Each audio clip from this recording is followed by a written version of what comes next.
fulguraba cada vez que el viento levantaba su capa. Una larga espada golpeaba sonoramente contra sus gruesas caderas. Un arco corto y una aljaba pendían de su hombro y de su cinturón sobresalía una daga. Su escudo estaba abollado y golpeado tras innumerables peleas. Estaba equipado para afrontar cualquier aventura. Tanis observó a Sturm, que llevaba orgullosamente el escudo de armas de una orden de caballería, caída en desgracia más de 300 años atrás. A pesar de que el caballero era solo 4 años mayor que Caramon. Su vida estricta y disciplinada. Las dificultades originadas por la pobreza y la búsqueda melancólica de su amado padre hacían que pareciese mayor de lo que era. Parecía tener 40 años, pero solo tenía 29. Tanis llegó a la conclusión de que si él fuera el bárbaro tampoco confiaría en el grupo. ¿Cuál es el plan?, preguntó Sturm. Cruzaremos el lago en bote. Oh, bloqueó Caramon. ¿Se lo has dicho a Flynn? No, pero de eso me ocuparé yo. ¿Dónde vamos a conseguir un bote?, preguntó Sturm suspicaz. Creo que estarás más tranquilo si lo ignoras, le contestó el semielfo. El caballero arrugó la frente. Buscó al Kender con la mirada. Pero este ya se había adelantado revoloteando de sombra en sombra. Tanis, esto no me gusta.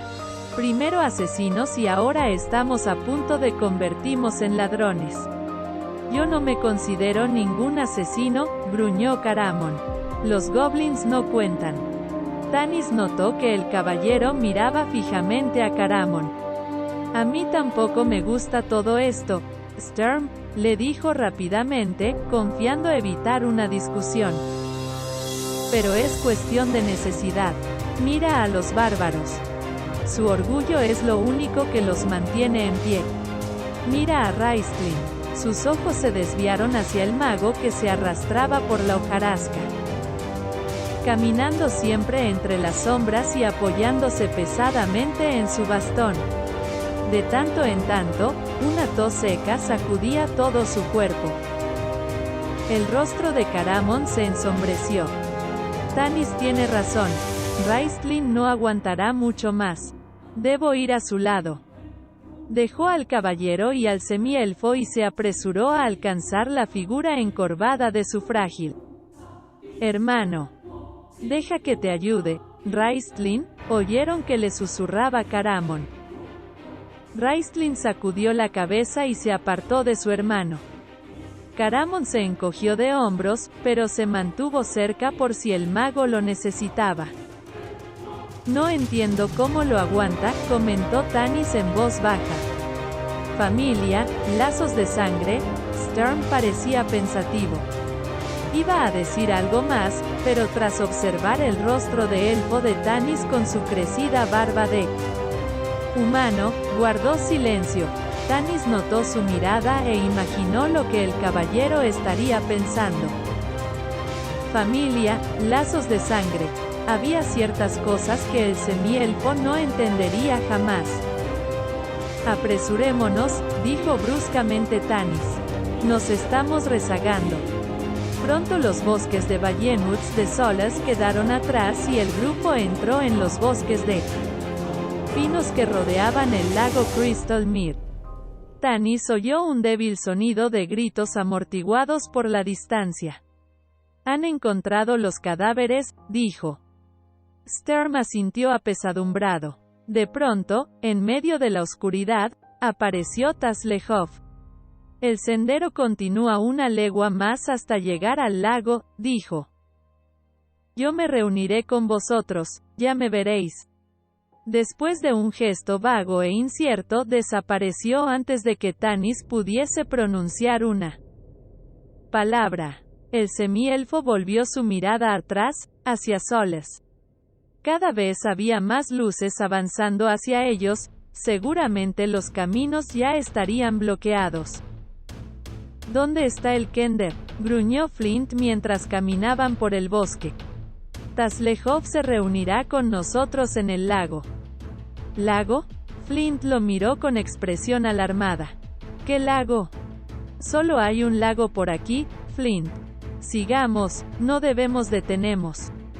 Su vista de elfo percibió en la lejanía la inmensa silueta rojiza de Caramon y la forma también rojiza pero menuda de su hermano.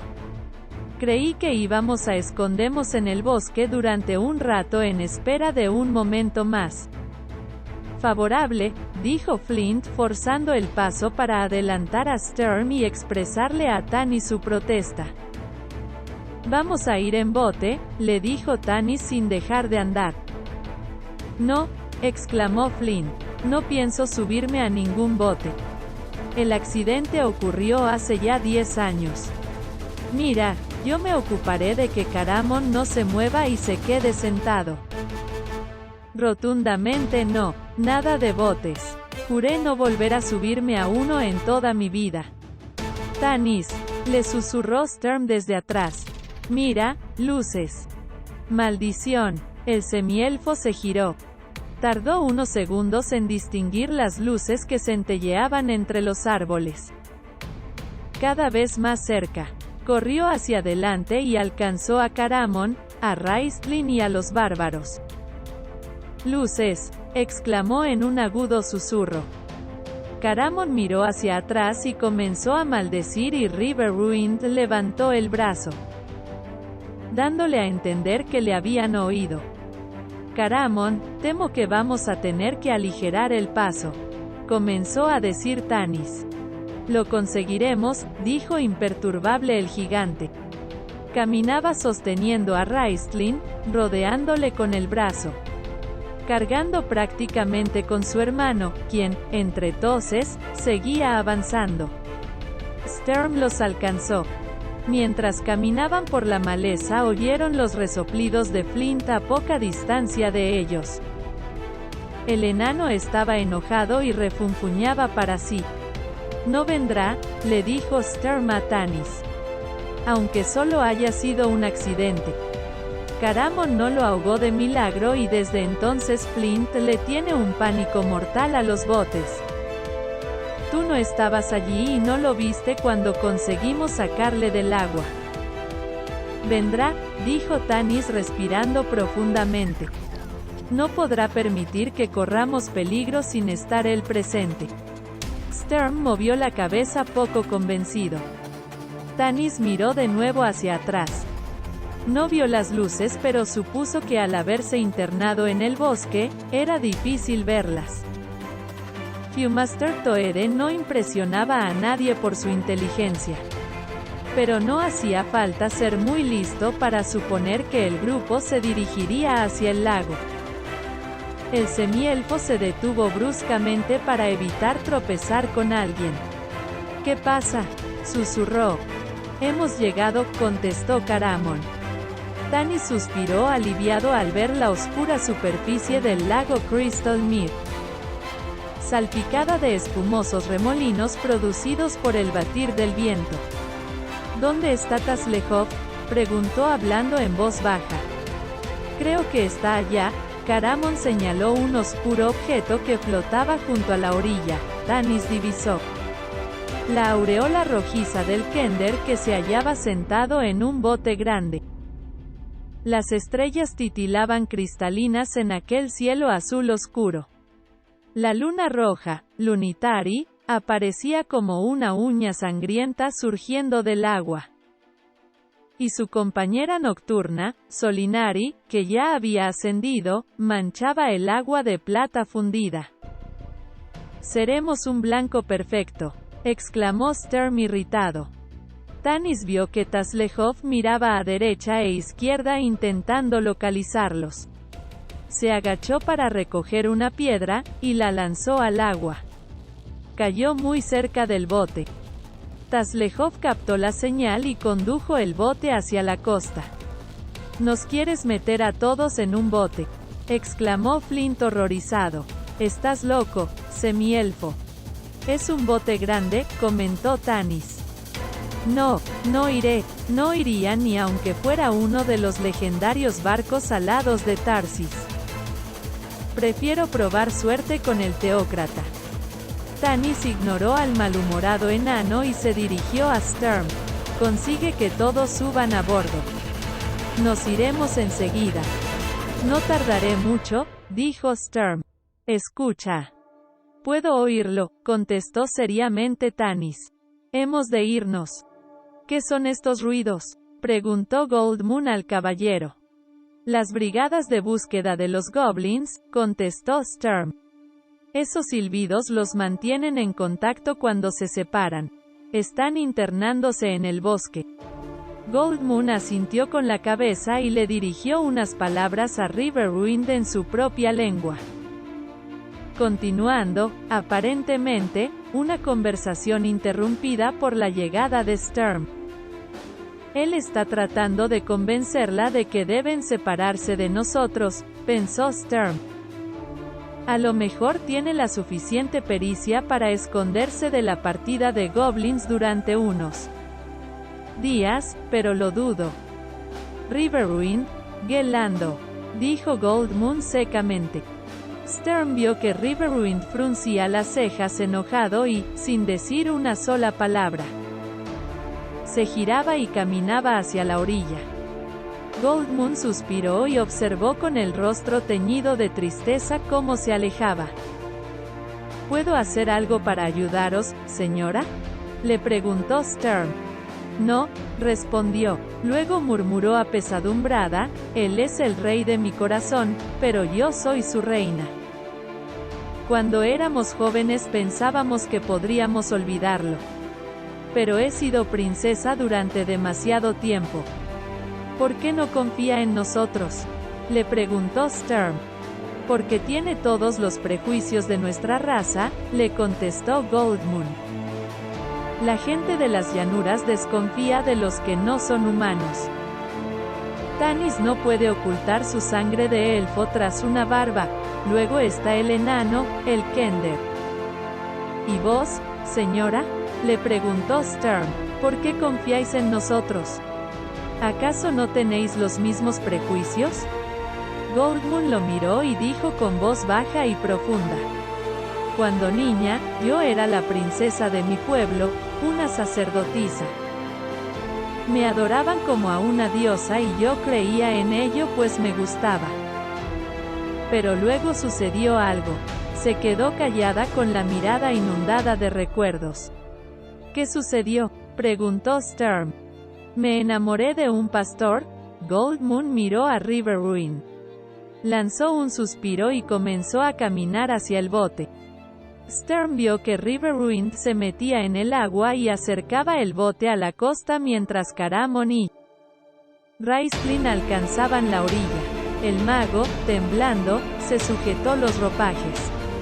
Yo no me puedo mojar los pies, murmuró con sequedad. Caramon no contestó, simplemente le rodeó con sus brazos y, levantándolo con facilidad, como si se tratase de un niño, lo depositó en el bote.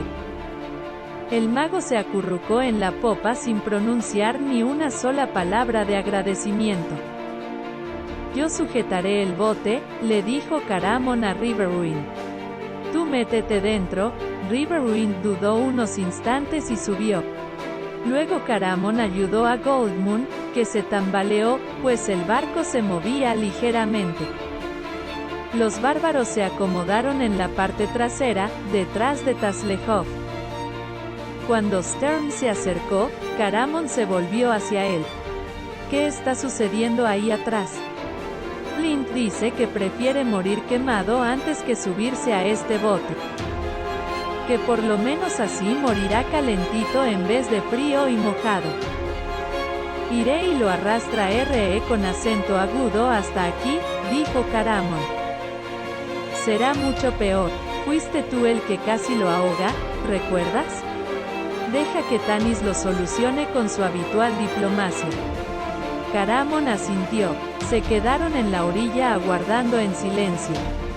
En el bote, Goldmoon observaba a Riverwind con desasosiego. pero el bárbaro no prestaba atención a su mirada.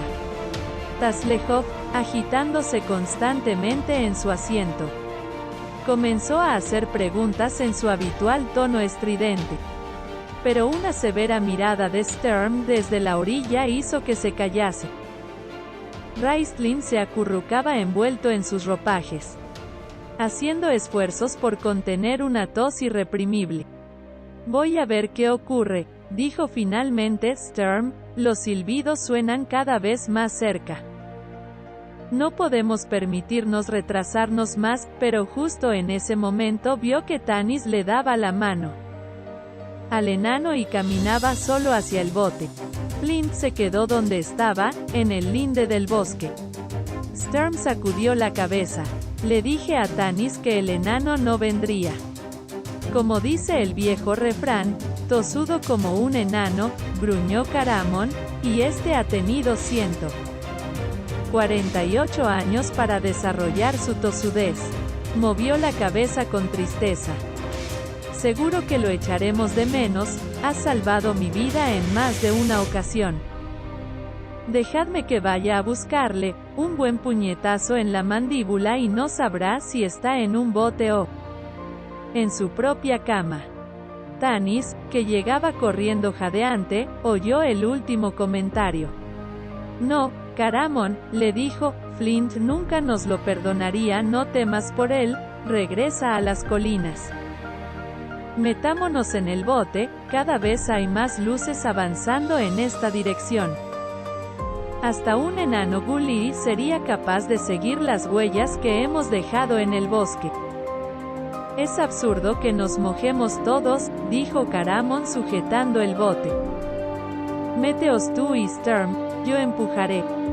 Sturm ya se había encaramado y Tanis, dándole un golpecillo a Caramon en la espalda, subió tras el caballero. El guerrero empujó el bote hacia el interior del lago y, cuando el agua ya le llegaba por las rodillas, oyeron que alguien los llamaba. «Esperad un momento». Era Flint, que salía corriendo del bosque. «Esperad, voy con vosotros». «Deteneos», gritó Tanis. «Caramon, esperemos a Flint». «Mirad». Sturm se levantó y señaló hacia la costa, iluminada por las humeantes antorchas de los guardias goblins. «Goblins. Flint», chilló Tanis. «Detrás tuyo. Corre». El enano, sin pensárselo, agachó la cabeza y comenzó a correr hacia la orilla sosteniéndose el casco con la mano para evitar que se le cayera. «Yo lo cubriré», dijo Tanis preparando su arco. Su vista de elfo era la única que podía distinguir a los goblins tras el resplandor de las antorchas. Colocó una flecha en el arco y se puso en pie, disparando hacia la silueta de un goblin mientras Caramon sujetaba la barca. La flecha golpeó al goblin en el pecho y después rebotó hacia su cara. El resto de los goblins aminoraron un poco la marcha y prepararon sus arcos. Cuando Tanis estaba colocando la siguiente flecha, Flint alcanzó la orilla. «Esperadme, ya estoy aquí», y zambulléndose en el agua, se hundió como una roca. «Agárralo», gritó Sturm. «Taslejov, rema hacia atrás». «Ahí está, ¿lo ves? Las burbujas». Caramon chapoteaba frenéticamente en el agua en busca del enano. Tas intentaba remar hacia ellos pero el bote era demasiado pesado para él. Tanis disparó una nueva flecha y falló, lanzando una maldición al tiempo que preparaba otra. El grupo de goblins descendía por la colina. «Ya lo tengo», gritó Caramon alzando al empapado enano por el cuello de su túnica de cuero. «Deja de moverte», le dijo a Flint, que agitaba los brazos arriba y abajo absolutamente aterrorizado. Una de las flechas de los goblins golpeó a Caramon en su cota de mallas y se quedó ahí clavada, como una raquítica pluma. «Esto ya es demasiado», gruñó exasperado el guerrero, tensó los músculos de los brazos y Haciendo un gran esfuerzo, arrojó al enano en el bote justo cuando comenzaba a alejarse. Flint se sujetó de una tabla con las piernas colgando fuera y Sturm lo agarró por el cinturón y lo empujó hacia adentro mientras la barca se balanceaba alarmantemente. Tanis casi perdió el equilibrio y tuvo que tirar el arco y sujetarse al bote para no caer al agua. Una de las flechas de los goblins golpeó la borda, rozando su mano. Taslejov, rema de nuevo hacia Caramon, chilló Tanis. No puedo, gritó el Kender forcejeando. Un remo fuera de control estuvo a punto de tirar a Sturm al agua. El caballero apartó bruscamente al Kender y, agarrando los remos, condujo suavemente el bote cerca de Caramon para que éste pudiera subir a bordo. Tanis ayudó al guerrero y luego le gritó al caballero: «Rema». Sturm movió los remos con todas sus fuerzas, inclinándose hacia atrás y sumergiéndolos lo más hondo posible. El bote se alejó de la costa en medio de los aullidos de los indignados goblins. Cuando Caramon, totalmente empapado, se dejó caer junto a Tanis. Las flechas de los goblins aún silbaban a su alrededor. «Están haciendo prácticas de tiro», murmuró Caramon sacándose la flecha de su cota de mallas. «Nuestras siluetas se perfilan claramente contra las oscuras aguas». Cuando Tanis se agachó para recuperar su arco, vio que Raistlin se estaba incorporando. «Ponte a cubierto», le aconsejó el semielfo. Y Caramon rápidamente hizo un gesto hacia su hermano, quien, con expresión enojada, rebuscó en uno de los bolsillos de su cinturón y sacó un puñado de una sustancia. Una flecha pasó silbando a su lado, pero el mago no reaccionó. Tanis comenzó a tirar de él para que se sentara. Pero se dio cuenta de que Raistlin se estaba concentrando para formular un encantamiento y sabía que distraerle en un momento semejante podía traer dramáticas consecuencias. Hacer que el mago olvidara el hechizo, o algo peor, que errara el encantamiento. Apretando los dientes, Tanis lo observó. Raistlin levantó una mano flaca y huesuda y dejó que los polvos cayeran lentamente sobre la cubierta del barco. El semielfo vio que se trataba de simple arena. «Ast Tazarak Sinur Alankrinawi», murmuró Raistlin mientras trazaba lentamente con la mano derecha un arco paralelo a la costa. Tanis miró hacia la orilla. Los goblins iban soltando sus arcos y caían desplomados como si Raistlin los fuese derribando. Uno por uno, dejaron de llover flechas. Los goblins que estaban más lejos corrieron hacia adelante aullando de rabia. Pero cuando llegaron a la orilla, el bote ya estaba fuera de su alcance. «Buen trabajo, hermano», exclamó Caramon. Raistlin parpadeó y pareció regresar al mundo, luego cayó hacia adelante. Su hermano pudo sujetarlo y el mago se incorporó, respirando débilmente en medio de un ataque de tos. «Me pondré bien en un momento», susurró apartándose de Caramon.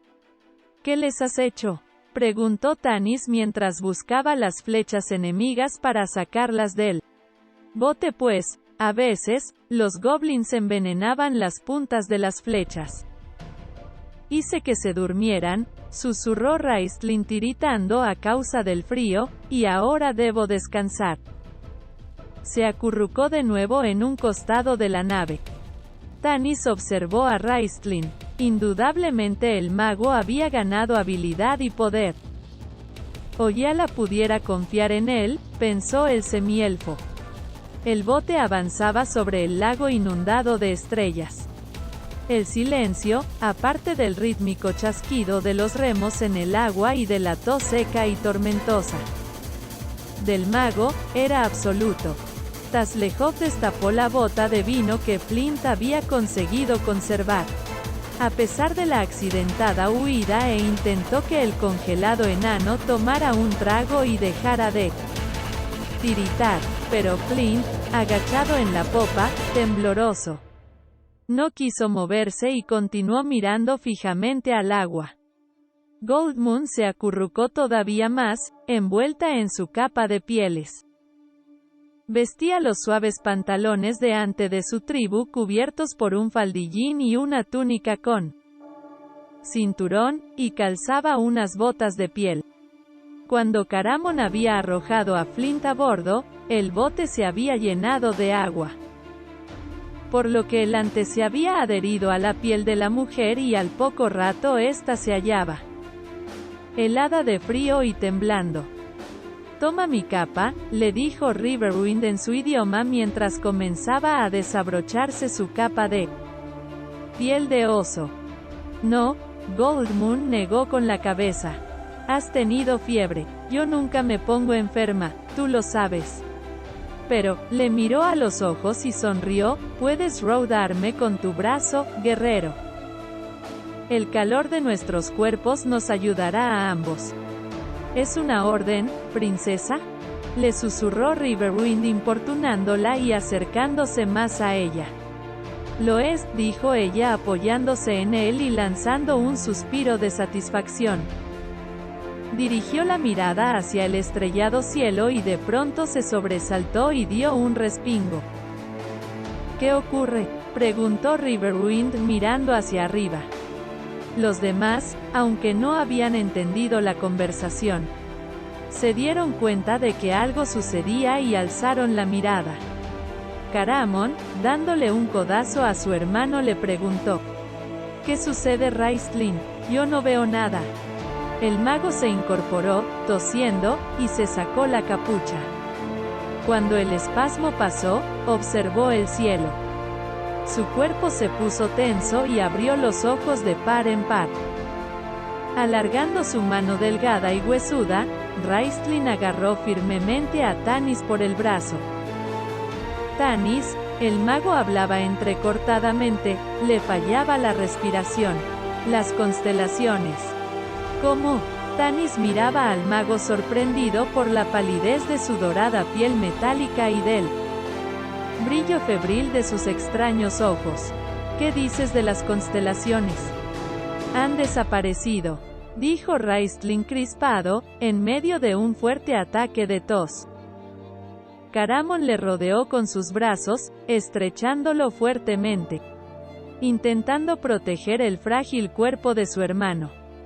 Raistlin se recuperó y se frotó la boca con la mano, sus dedos estaban manchados de sangre. Respiró profundamente y luego habló. «Han desaparecido dos constelaciones, la reina de la oscuridad y la del guerrero valiente. Ella ha venido a Krynn y él ha venido a luchar contra ella. Todos los rumores maléficos que oímos son verdaderos.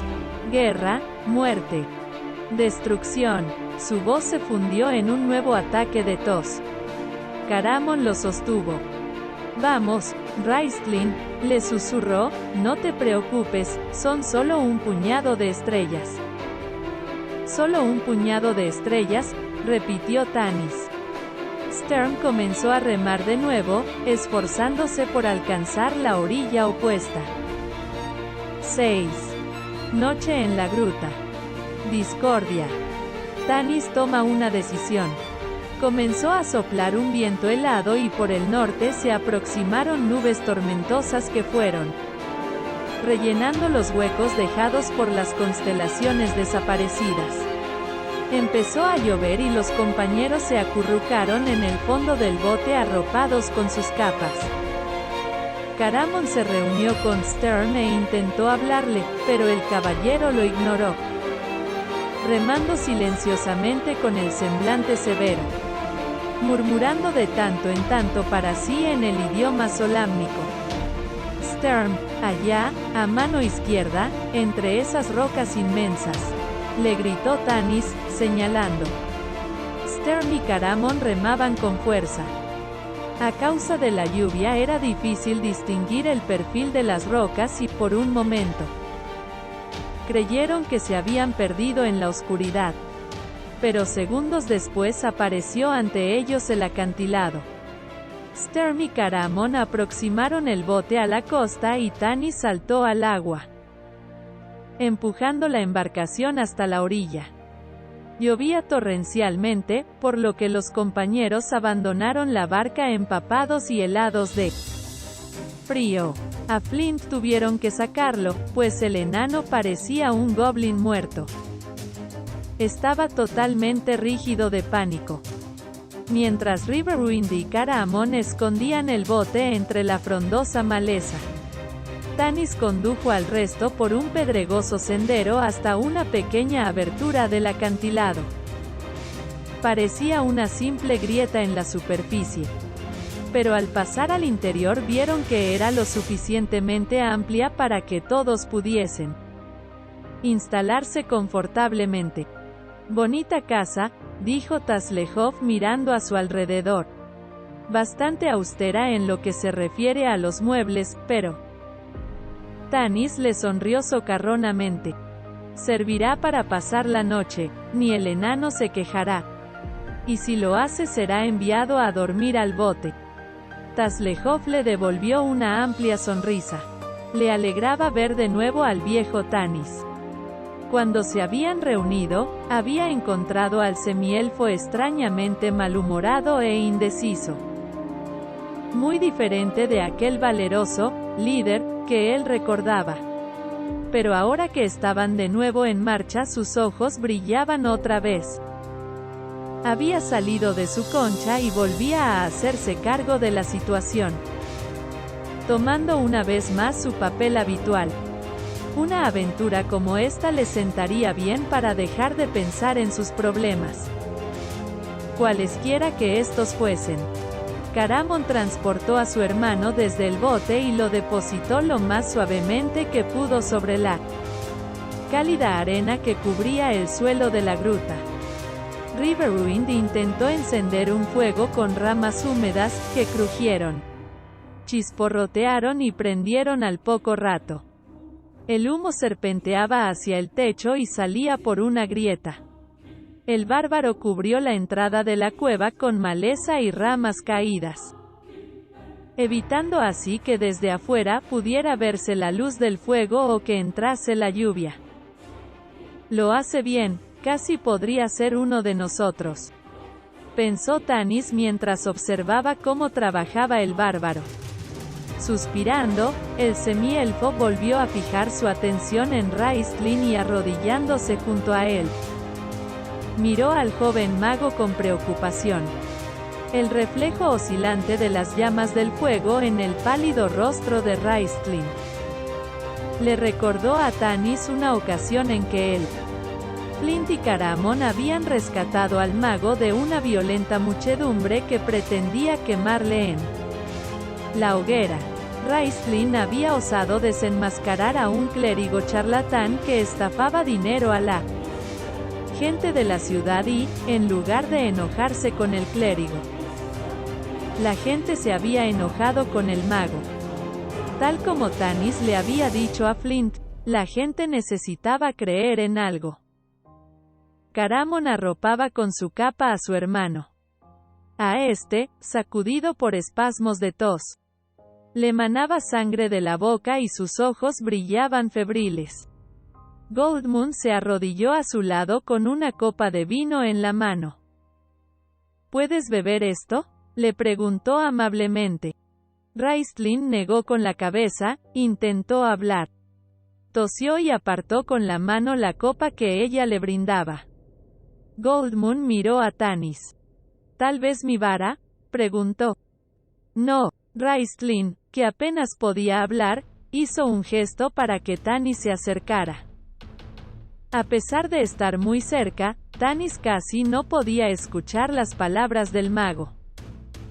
Sus frases entrecortadas se veían interrumpidas por ataques de tos, pues Raistlin necesitaba tomar aire para continuar hablando. La vara no me curará, Tanis, murmuró, no la gastéis en mí. Es un artefacto bendito, su poder sagrado es limitado. Mi cuerpo fue el sacrificio que hice.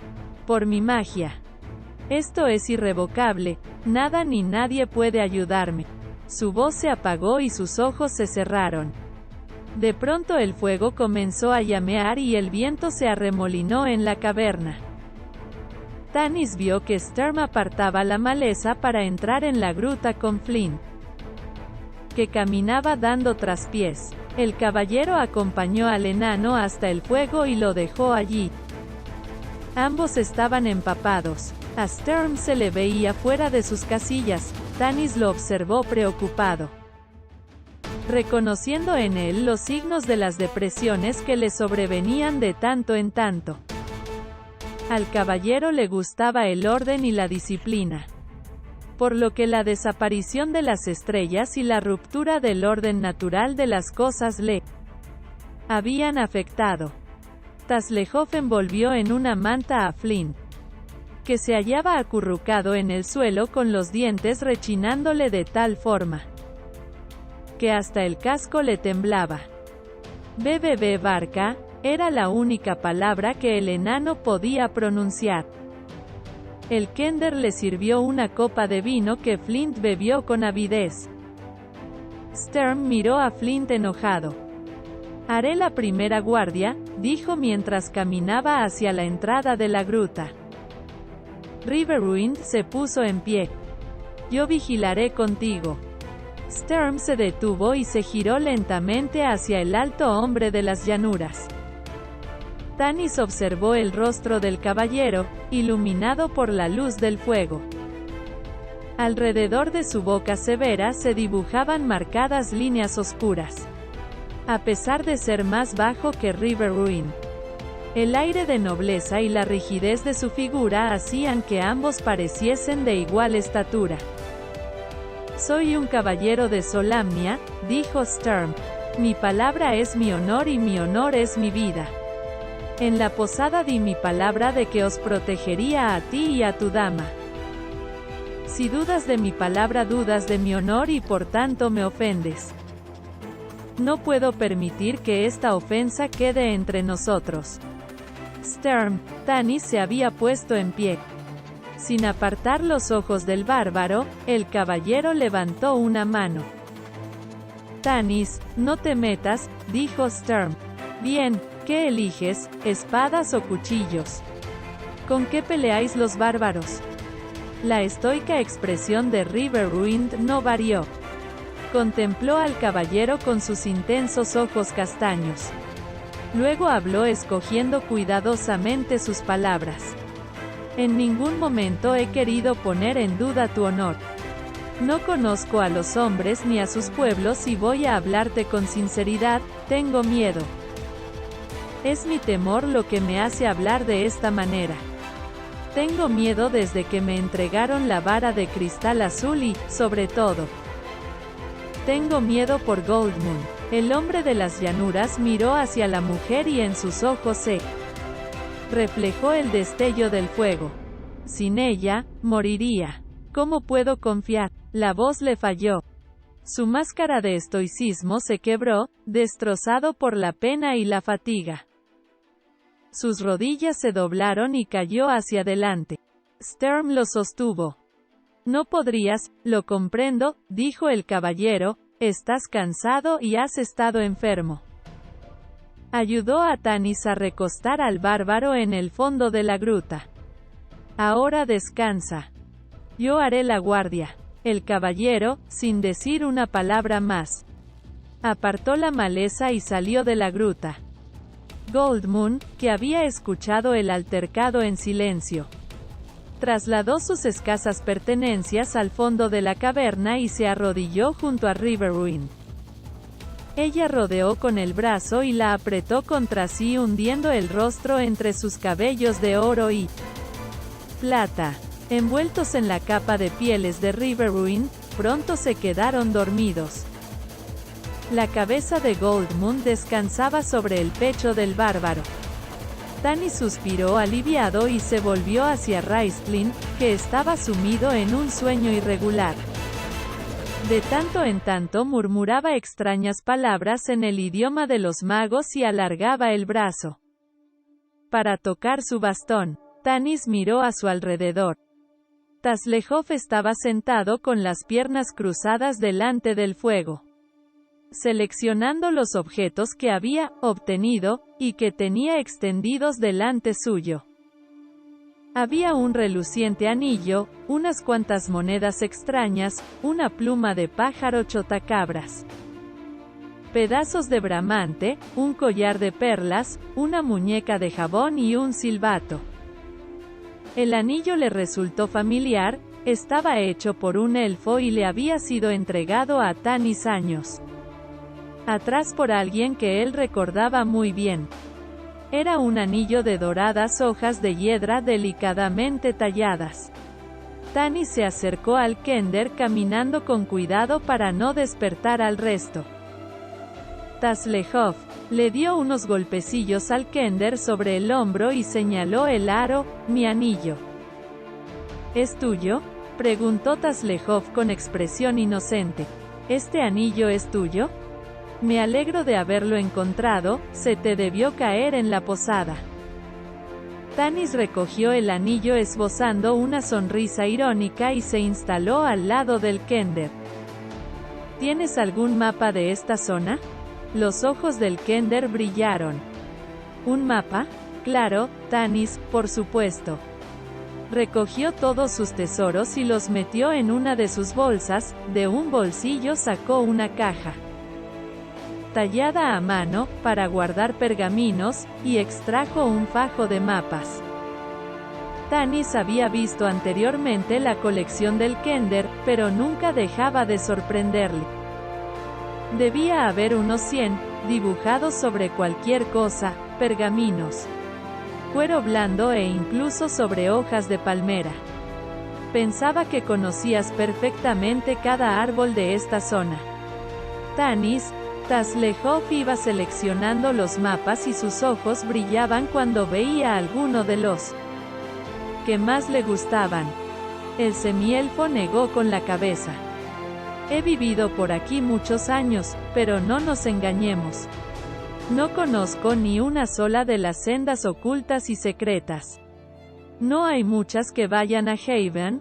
Taslejov escogió uno de los mapas y lo extendió sobre él. Suelo de la gruta. El camino a Haven a través del valle de Solars es el más rápido. Eso por descontado. Tanis examinó el mapa bajo la luz de la casi extinguida hoguera. «Tienes razón», dijo, «este camino no solo es el más rápido sino que, por lo que parece, es la única ruta transitable en bastantes kilómetros. En dirección norte y sur están las montañas Carolis y por ahí no hay ningún paso». Tanis arrugó la frente, enrolló el mapa y se lo devolvió a Taslejov. «Eso es exactamente lo que pensará el teócrata». El kender bostezó. «Bueno», dijo metiendo cuidadosamente el mapa en la caja. «Es un problema que deberá ser resuelto por mentes más sabias que la mía. Lo mío es la diversión», introduciendo de nuevo la caja en el bolsillo. Taslejov se tendió en el suelo y encogiendo las piernas a la altura de la barbilla. Pronto se durmió pacíficamente como un niño. Tanis lo observó con envidia. A pesar de estar rendido de cansancio, le resultaba muy difícil relajarse lo suficiente para conciliar el sueño. Todos estaban dormidos menos Caramon, que vigilaba a su hermano. El semielfo se acercó a él. «Descansa», le susurró, «yo cuidaré de Raistlin». «No», le contestó el guerrero y, alargando el brazo, arropó cuidadosamente a su hermano. «Puede necesitarme. Pero tienes que descansar un poco». «Lo haré», Caramon hizo una mueca. «Intenta descansar tú, niñera. Tus niños están perfectamente, incluso el enano ha entrado en calor. No es necesario que le cuide. Sus ronquidos se deben oír hasta en Soles». «Bien, amigo mío», Este encuentro no ha resultado tal como lo planeamos hace 5 años. Nada es como hace 5 años. Tanis le dio un golpecillo en el brazo y luego se acostó arropándose con la capa. Al poco rato se quedó dormido. La noche transcurrió lentamente para los que estaban de guardia. Caramon relevó a Sturm y Tanis al guerrero. La lluvia arreció durante toda la noche y sopló un viento que moteó el lago de blanco. Los rayos zigzagueaban en la oscuridad como árboles en llamas y no cesaba de tronar. Al irrumpir el día, la tormenta fue amainando y el semielfo contempló el amanecer frío y gris. Dejó de llover, pero en el cielo aún flotaban nubes bajas de tormenta y el sol no apareció. Tanis comenzó a impacientarse. Se dio cuenta de que en el norte se estaban concentrando nubes tormentosas. En otoño ese tipo de tormenta era muy poco frecuente y aún lo era menos el hecho de que viniese del norte, pues, generalmente, el viento soplaba del este, a través de las llanuras, sensible a los hábitos de la naturaleza. Aquel clima tan extraño preocupó tanto a Tanis como a Raistlin le había preocupado la desaparición de las constelaciones. A pesar de lo temprano de la hora, sintió la urgencia de partir y entró en la gruta para despertar a los demás. En aquel gris amanecer, la caverna estaba fría y siniestra a pesar del trepidante fuego.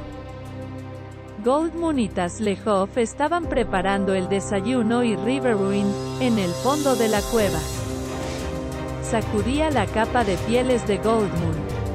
Al entrar en la caverna, Tanis observó que el bárbaro estaba a punto de decirle algo a Goldmoon, pero se calló, conteniendo sus palabras y mirándola intencionadamente mientras continuaba con su trabajo. Goldmoon mantuvo baja la mirada, su rostro estaba pálido y parecía preocupada. El bárbaro se arrepiente de no haberse podido controlar anoche, pensó Tanis. Lo siento, pero queda muy poca comida, dijo Goldmoon echando unos cereales en una olla de agua hirviendo. La despensa de Tika no estaba muy equipada, añadió Taslehov disculpándose. Nos queda una barra de pan, un poco de carne seca, medio queso rancio y harina de avena. Seguramente Tika come fuera de casa. Riverwind y yo no hemos traído provisiones, dijo Goldmoon. En realidad, no esperábamos hacer este viaje. Tanis estuvo a punto de preguntarle algo más sobre la vara y la canción que había cantado en la posada, pero el olor de la comida los había despertado a todos. Caramon bostezó, se desperezó y se puso en pie acercándose a la olla. Harina de avena. ¿No hay nada más? Aún habrá menos para la cena, sonrió Taslehov. Apriétate el cinturón. De todas formas, estabas engordando. El guerrero suspiró profundamente con expresión sombría. El escaso desayuno en el frío amanecer no fue muy alegre.